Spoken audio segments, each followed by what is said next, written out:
Hello दोस्तों, नमस्कार। आप सभी का स्वागत है Shri Shyam classes YouTube channel पर। मैं आपके सामने धनराज दयाल लेके आया हूँ वेरी वेरी इंपॉर्टेंट बायोलॉजी कक्षा 12th एनसीईआरटी बोर्ड एग्जाम 2026 के इंपॉर्टेंट क्वेश्चन।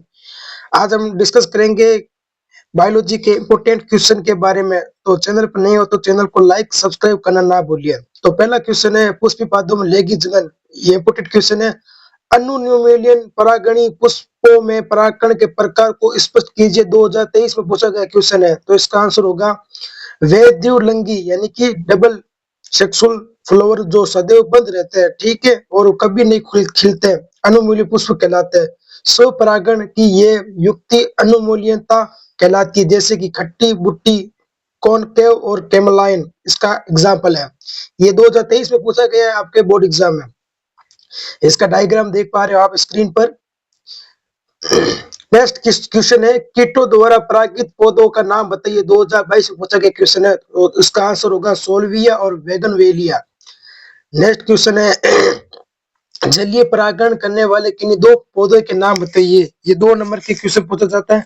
इसका आंसर होगा वेलेस्नेरिया और हाइड्रिला। हाइड्रिला एक ऐसा पादप है जिसका जल द्वारा परागण होता है, यानी कि पोलिनेशन होता है। ठीक प्यारे बच्चों, अब आगे चलते हैं।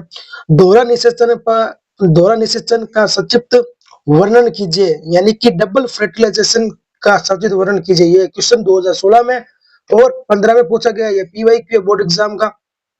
इसका आंसर होगा अथवा द्वि निषेचन प्रक्रिया का सर्वप्रथम किसने पता लगाया था। दोहरा निषेचन की परिभाषा दीजिए। दोहरा निषेचन क्या है, इसकी खोज किसने की थी। ऐसे आपसे क्वेश्चन पूछा जा सकता है। इसका आंसर होगा एस.सी. नवासी ने 1900 में सर्वप्रथम फ्रिटिलेरिया तथा लिलियम पादपों में द्वि निषेचन दोहरा निषेचन की खोज की थी। ठीक है, इसमें एक अगुणित नर युग्मक अगुणित अंड कोशिका से संयुग्मन करके द्विगुणित युग्मनज या जाइगोट बनाता है। ये सत्य निषेचन है। दूसरा, जबकि दूसरा अगुणित नर युग्मक द्वितीय केंद्रक यानी कि ध्रुवीय केंद्रक से संलयन होकर यानी कि फ्यूजन करके त्रिगुणित यानी कि 3n प्राथमिक गुणकोश कोशिका बनाता है। ये क्रिया त्रिक संलयन कहलाती है। ठीक है, अतः आवर्तबीजी पादपों में निषेचन प्रक्रिया 2 बार में संपन्न होती है, इसलिए इसे द्वि निषेचन या दोहरा निषेचन कहते हैं। इंपोर्टेंट है, ये क्वेश्चन आ सकता है। ये देखो, एक नर युग्मक है, आपको बता दें तो पीपीटी की सहायता से। एक नर युग्मक अंड और युग्मनज, ठीक है, ये केंद्रक बनाता है डिप्लॉइड। ये देखो डायग्राम। आगे देखते हैं, परागकण तथा निषेचन में अंतर स्पष्ट कीजिए। 2017 में पूछा गया क्वेश्चन है राजस्थान बोर्ड का। ठीक, तो इसका आंसर देख लेते हैं। परागकण एवं निषेचन में निम्नलिखित अंतर। परागकण यानी कि पोलिनेशन, निषेचन यानी कि फर्टिलाइजेशन। परागकणों के परागकोश से वक्रिकाक तक पहुंचने की क्रिया को ही परागकण कहते हैं। और निषेचन की बात करें तो अगुणित नर तथा मादा युग्मक का संलयन निषेचन कहलाता है। ये 2 प्रकार का होता है, स्वयं परागण एवं परपरागण। ठीक है, ये 2 प्रकार का होता है, एकल निषेचन और द्वि निषेचन। ठीक है, ये अनेक माध्यमों से होता है, जैसे कि वायु, जल, कीट आदि परागण। उस निषेचन की बात करें, इस माध्यम की आवश्यकता नहीं होती। ठीक है, ये क्रिया बीजांड के बाहर होती है, यानी कि परागण बीजांड के बाहर होती है, ये बीजांड क्रिया के अंदर होती है। ये आप देख पा रहे हो पुष्प का डायग्राम। परागकण, परागकोश यानी कि तंतु। अब हम बात करेंगे लघु बीजाणु जनन व गुरु बीजाणु जनन में अंतर। 2014 में और 12 में ये क्वेश्चन पूछा गया है। लघु बीजाणु जनन एवं गुरु बीजाणु जनन में क्या अंतर है। लघु बीजाणु जनन की बात करें और गुरु बीजाणु जनन की बात करें, ये क्रिया उनके शरीर के परागकोश में होती है, यानी कि एंथर पर होती है। ठीक है, इसका परागकण या लघु बीजाणु बनता है। नेक्स्ट, ये क्रिया बीजांड के अंदर होती है, इसमें गुरु बीजाणु या भ्रूण कोश बनता है। नेक्स्ट बात करें, इसमें 4 लघु बीजाणु प्राप्त होते हैं, इसमें एक क्रियात्मक गुरु बीजाणु प्राप्त होता है। ये देख पा रहे हो आप लघु बीजाणु का डायग्राम, यानी कि इसमें 4 परतें भी पाई जाती है। ये देखो 4 परतें भी पाई जाती है। इसके अंदर टेपिटम होता है, टेपिटम जो परागकण को पोषक प्रदान करता है। 2 पाली होती है, ये परागकोश तंतु यानी फिलामेंट, ये परागकोश का भाग है। अब हम देखेंगे कि स्वपरागण की अपेक्षा पर परागण अधिक उपयोगी है, इस कथन की व्याख्या कीजिए। 2017 में पूछा गया क्वेश्चन है, पीपीटी पर आप देख पा रहे हो 2017 में पूछा गया क्वेश्चन है। तो इसका आंसर होगा स्वपरागण व परपरागण, यानी कि ऑटोगेमी और जिटनोगेमी इसका एग्जाम्पल है, ठीक है।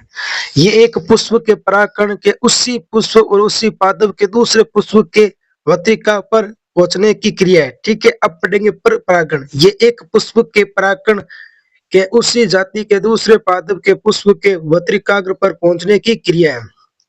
इसमें प्राय पुष्प द्विलिंगी होता है, यानी कि डबल सेक्सुअल होता है। प्राय पुष्प एक लिंगी होती है। किसमें होती है एक लिंगी? एक लिंगी होती है पर परागण में।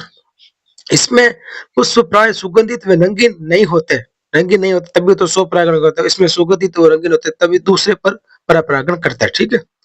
ये आप देख पा रहे हो। ये देखो कीट के द्वारा परागण होता है पर परागण। कीट यानी कि कोई मधुमक्खी है, वो लेके जाती है परागण के सिर से। अब हम देखेंगे वायु परागण पर टिप्पणी लिखी है। वायु परागण देखो 3 बार रिपीट हुआ है क्वेश्चन। 3 बार ये क्वेश्चन रिपीट हुआ है। आप देख पा रहे हो स्क्रीन पर 3 2018 में और 17 में और 16 में रिपीट हुआ है। तो 3 बार ये क्वेश्चन रिपीट हो चुका है आपके बोर्ड एग्जाम में। तो 2026 में क्वेश्चन पूछा जा सकता है, ठीक है। वायु परागण पर टिप्पणी लिखी है। तो क्या होता है देखो, पुष्प में वायु द्वारा होने वाले पर परागण को वायु परागण कहते हैं और ऐसे पुष्प को वायु परागित पुष्प कहते हैं। वायु परागित पुष्प में कुछ विशेषता पाई जाती है जो निम्नलिखित है। वायु परागित पुष्प छोटे, आकर्षण रहित तथा एक लिंगी होते, जैसे कि मक्का। इनमें बाह्य दल व दल यहाँ तो होते ही नहीं है, ये फिर बहुत छोटे होते हैं, जिससे ये परागकणों और वत्रिकाओं के बीच रुकावट ना बन सके। ये देख पा रहे हो दल, यानी कि पंखुड़ियों को दल कहते हैं। नेक्स्ट क्वेश्चन है यही है, परागकोश में प्रचुर मात्रा परागकण उत्पन्न होते हैं, सभी को पता है, क्योंकि वायु के साथ अधिकांश परागकण इधर उधर गिरकर व्यर्थ हो जाते हैं। परागकण छोटे, शुष्क व हल्के होते हैं, जिससे ये वायु में आसानी से इधर उधर उड़ सके। पुंकेसर के पुंतंतु प्राय लंबे तथा पतले होते हैं और पुष्प के बाहर निकल लेते हैं। इससे वायु के साथ ये आसानी से उड़ सके, जैसे कि पॉपुलर में इन पुष्पों का वत्रिकाग्र लंबा होता है एवं पुष्प के बाहर निकलना होता है तथा परागकणों को पकड़ने के लिए चिपचिपा पॉपुलर होता है। चिपचिपा होने पर ही परागकण उस पत्रिका पर आएगा। कृत्रिम संकरण क्या होता है? ये इंपोर्टेंट है। कृत्रिम संकरण यानी कि आर्टिफिशियल संकरण क्या होता है, इसकी प्रमुख विधियां बताइए। 2015 में पूछा गया क्वेश्चन है।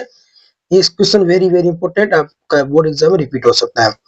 दो भिन्न भिन्न किस्मों के उत्तम वांछनीय गुणों को एक ही किस्म से समवष्टि करना ही संकरण कहलाता है। कृत्रिम संकरण विभिन्न वंश परंपरा के दो अथवा अधिक प्रकार के पादपों के सर्वश्रेष्ठ लक्षणों को साथ लाने व नई प्रजाति को उत्पन्न करने के लिए प्रयुक्त किया जाने वाला चयनित संकरण होता है, जो पादप प्रजननों द्वारा कृत्रिम रूप से संपन्न किया जाता है।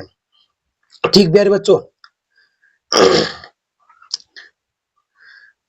देखो इसमें कृत्रिम ढंग से किसी पुष्प के परागकणों को स्वनिरीक्षण किसी दूसरे पादों के वत्रिकाग्र पर पहुंचाया जाता है। कृत्रिम परागण विभिन्न जातियों के पादप के माध्यम में किया जाता है। आप देख लो, आप पीपीटी आपको सेंड कर दूंगा। विपुषण यानी कि थैलीकरण। विपुषण एक चीज है। विपुषण में पादप द्विलिंगी पुष्प के परागकोश को उनकी कलिका स्थिति को चिमटी से निकाला जाता है। थैलीकरण बैंगिंग बोरा वस्त्रीकरण भी कहते हैं। इस प्रक्रिया में विभूषित एवं सामान्य दोनों प्रकार के पुष्प को पॉलीथीन आदि के थैलों से अनैच्छिक परागकणों द्वारा पुष्प के वत्रिकाग्र का संदूषण रोकने हेतु ढका दिया जाता है। ये इंपोर्टेंट है। ये क्वेश्चन आपके 2026 में वो छपेगा। नेक्स्ट ये क्वेश्चन आप देख लेना। परागकण दो प्रकार का होता है। स्व परागकण आपको बता दिया मैंने।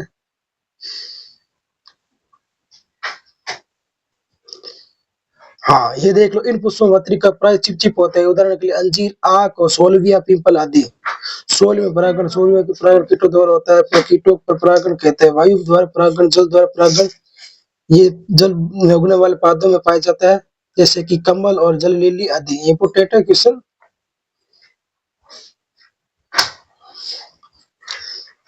ये डायग्राम आपको अच्छी तरीके से समझ के जाना है। ये डायग्राम इंपोर्टेंट है।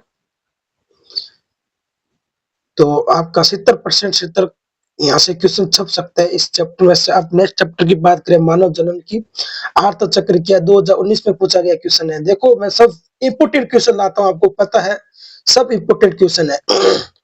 मादा में जनन काल के प्रारंभ के साथ ऋतुस्राव प्रारंभ होता है, जो जनन काल की समाप्ति के पश्चात रुक जाता है।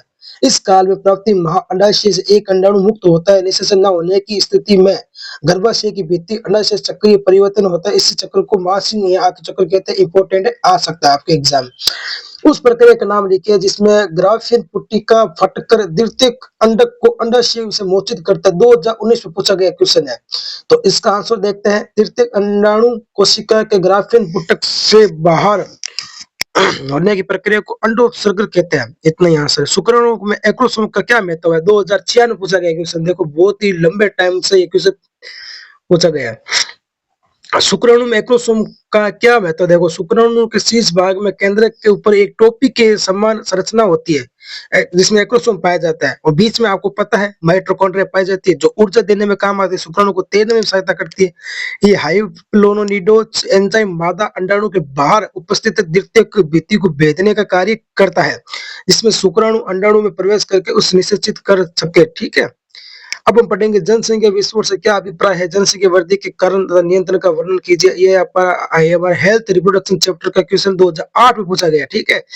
प्राय मृत्युदर में कमी है। कभी कभी जन्मदर 2020 तीव्र वृद्धि के कारण किसी स्थान विशेष की जनसंख्या में आकस्मिक तथा तीव्र विस्तार जनसंख्या विस्फोट कहलाता है। जनसंख्या में तीव्र गति से होने वाली वृद्धि उस स्थान पर होती है। ठीक, देख लेना आप। एक कुछ इंपोर्टेंट और बता देता हूं आपको। सामाजिक रीति रिवाज ये आपको पता है, मन से लिख दूंगा ये तो ये ज्यादा इंपॉर्टेंट नहीं है। जीन की परिभाषा लिखिए। ये कहाँ पाई जाती है? यह इंपॉर्टेंट है। जीन जीन आपको पता है जीन गुणसूत्रों में पाया जाता है। जीन गुणसूत्रों पर स्थित एक रचना है जो किसी अनुवांशिक गुणों को पीढ़ी दर पीढ़ी स्थानांतरित करती है। व्यवसायगति की इकाई है। जीन अनुवांशिक इकाई है। ठीक है। एलील क्या है? एलील वेरी वेरी इंपॉर्टेंट है। आपसे पूछा जा सकता है एलील क्या है। 2010 में पूछा गया क्वेश्चन है। रिपीट हो सकता है। युग्म विकल्प की एक लक्षण के तुलनात्मक रूपों के जीन्स एलील कहलाता है। अर्थात एक ही जीन के दो अधिक विकल्प जैसे पुष्प का रंग लाल एवं सफेद ताने की लंबाई लंबा और बोना यानी कि टी स्मॉल टी कैपिटल आपको पढ़ा है मेंडल का चैप्टर। विषम युग्मकता क्या है? विषम युग्मकता क्या है? जब एक जीव में लिंग गुणसूत्र असमान होते हैं अर्थात दो अलग अलग प्रकार के युग्मकों का निर्माण करता है। इस घटना को विषम युग्मकता कहते हैं। यानी उदाहरण के लिए मानव नर में XY क्रोमोसोम देखने को मिलते। 2023 में पूछा गया है तो आप मान के चलिए 2025-26 में आपसे पूछा जा सकता है। नेक्स्ट क्वेश्चन की बात करें तो उत्परिवर्तन क्या है? उत्परिवर्तन वेरी वेरी इंपॉर्टेंट है। किसी जीव के जीन की संरचना अथवा व्यवस्था में उत्पन्न आकस्मिक के वसागत परिवर्तन में को परिवर्तन उत्परिवर्तन कहा जाता है। ये इंपॉर्टेंट क्वेश्चन है। उत्परिवर्तन सिकल सेल एनीमिया दात्र कोशिका एक सचिव टिप्पणी लिखी है। यानी कि जो मेंडल की डिजीज है मेंडल चैप्टर की ये एक विकार है यानी कि अनुवांशिक विकार है यानी कि जेनेटिक्स डिसऑर्डर है। हीमोग्लोबिन की आणविक यानी कि मोलिकुलर स्ट्रक्चर में 4 पॉलीपेप्टाइड श्रृंखला होती है जिनमें 2 अल्फा और 2 बीटा श्रृंखला होती है। अलिंगी प्रभावी रोग है ये हीमोग्लोबिन बी श्रृंखला और टी पॉजिटिव ग्लूटामिक एसिड की वेलिन में होता है। दात्र कोशिका इंपोर्टेंट है। आपको पढ़ के जाना अच्छी तरीके से। ये क्वेश्चन पूछा जा सकता है। Very very important. Frederick Griffith ने किस जीवाणु का प्रयोग अपने शोध में किया तथा उस जीवाणु द्वारा जनित रोग का नाम लिखिए। इंपोर्टेंट है। 2023 में पूछा गया। प्यारे लाडलो मेरे प्यारे बच्चों मेरे प्यारे मेरे दोस्तों 2023 में पूछा गया। तो ग्रिफिथ ने सर्वप्रथम निमोनिया रोग के जीवाणु यानी कि निमोनिया को पता है आपको कौन सा रोग होता है? स्ट्रेप्टोकोकस निमोनिया आपने पढ़ा होगा human health and disease chapter में से। रूपांतर का प्रयोग कर बताया कि अनुवांशिक पदार्थ के कारण रूपांतर होता है। एवरी और मैकाल्टी ने जीवाणु रूपांतर प्रयोग द्वारा सिद्ध किया कि डीएनए अनुवांशिक पदार्थ है। तो आपको यहाँ से 2 क्वेश्चन देखने को मिल रहे हैं कि डीएनए की खोज किसने की थी? हर्ष और चेज ने की थी। न्यूक्लियोसाइड्स और न्यूक्लियोटाइड में अंतर बताइए। 2014 10 8 में पूछा गया। इंपोर्टेंट है। देख लेते एक बार। देखो न्यूक्लियोसाइड्स और न्यूक्लियोटाइड में क्या अंतर है? ये 2 अणुओं नाइट्रोजन क्षारक और पेंटोस शर्करा से बनता है। ये 3 अणुओं नाइट्रोजन क्षारक और पेंटोस शर्करा तथा फास्फोरस से बनता है। ये सारी प्रकृति के होता है। ये अम्लीय प्रकृति के होता है यानी कि डीएनए यानी कि आरएनए। ये न्यूक्लियोटाइड्स के घटक होते हैं। ये न्यूक्लियोटाइड अम्ल ऊर्जा वाहक और एंजाइम के घटक होता है। ठीक है प्यारे बच्चों। अब हम पढ़ेंगे प्रोटीन संश्लेषण में सूत्रपात समान समापर प्रकुट का नाम बताइए। 2018 में पूछा गया इंपोर्टेंट क्वेश्चन है। ठीक इंपोर्टेंट क्वेश्चन है। तो एमआरएनए का समापन कोड से है और देख लेते हैं। डीएनए पर अर्ध संरक्षित प्रतिकृतियों पर सचिव टीम ने लिखित 2020 में पूछा गया क्वेश्चन है, इंपोर्टेंट है। मेस्लेंसर एवं सन 1958 में ई कोलाई जीवाणु पर नाइट्रोजन के प्रयोग द्वारा अर्ध संरक्षित द्विगुणित का प्रमाण दिया। इस प्रयोग के अंतर्गत उन्होंने जीवाणु कोशिकाओं को पहली भारी नाइट्रोजन के संवर्धन माध्यम से कुछ पीढ़ियों तक संवर्धित किया। इसके समापन इन्हें सामान्य हल्के नाइट्रोजन के माध्यम से स्थानांतरित किया। ये आप देख पा रहे हैं स्क्रीन पर। अब वो देख लेते हैं कुछ इंपोर्टेंट क्वेश्चन। अनुलेखन, आपको पता है अनुलेखन इंपोर्टेंट है। और कौन सा इंपोर्टेंट है क्वेश्चन, तो इतने इंपोर्टेंट है। बाकी आपको एनसीईआरटी रीड करनी है कंप्लीट 12th की। एनसीईआरटी रीड करनी है, पिछले साल के पीवाईक्यू देखना है, पिछले साल के जो एमसीक्यू है, पिछले साल का पेपर है राजस्थान बोर्ड का, जैसे कि 2025, 24 और 23 और 22 से 4 पेपर आप देख लो, आपके बेड़ा पार है।